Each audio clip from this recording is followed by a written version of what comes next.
سلام علیکم و تمام کسایی که علاقه و ورزش و بوکس دارن و همچنان کسایی که میبینن البته که حتما علاقه و ورزش دارن. بگذاریم میریم طرف ورزش و بوکس. همانطور کسانی که دیدن مسابقاتی که واقعا غوغا برپا کرد، مسابقات بوکس تایسون فیوری و فرانسیس انگانو را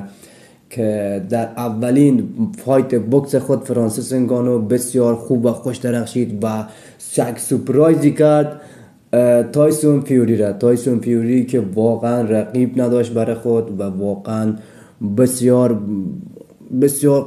بوکسرای قوی، بسیار بوکسرایی که منم میگفتن واقعیت خوب و بسیار عالی از آنها گذشت و آنها را رد کرد و آمد و کسی که آمد شکستش داد، تقریبا بگیم شکست داد تایسون فیوریش. فکر نمیکرد که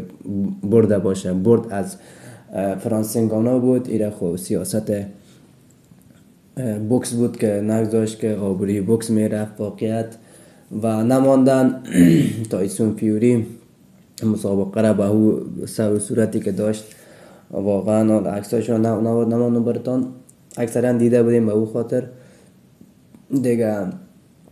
و بسیار خوب خوش درخشید و مسابقاتش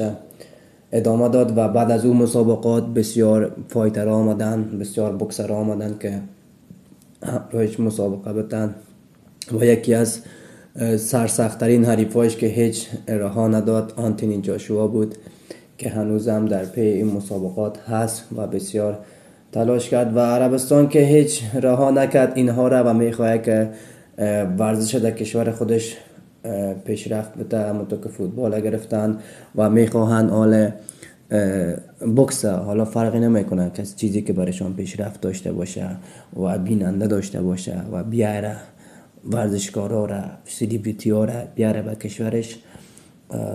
هر کاری میکنه و برای هیچ پول مطرح نیست. یا میگن ما با پول کم مسابقه میکنیم و میگن پول کم است بیا ما میتیم، هیچ مشکلی نیست. و همچنان که وقتی که پول باشه دیگه هر کسی حاضر است هر کاری بکنه و اینا هم بوکس میکنن به خاطر که هر چقدر پول بیشتر به دست بیارن خود 100% بوکس میکنن. این خب رشته شان است، مثل یک مسلکی که هر طرف هر کاری که بکنه هر کاری برش بتی چون مسلکش از انجام میده ایام دیگه چون بوکس از برشان و همون تو پیش میبرن کار خودم و هر چقدر پولم باشه بهتر. و عربستان هم که دست سر طلا و جواهر و پول خوستن و برشان مهم نیست. بله و آنتونی جاشوا مسابقاتشان هم همراه فرانسیس انگانو داره و انشاءالله شما منتظر باشه مسابقات بعدیشان هم مسابقاتی که میمانه میمانیم براتون دوستان. وقت خوش فعلا.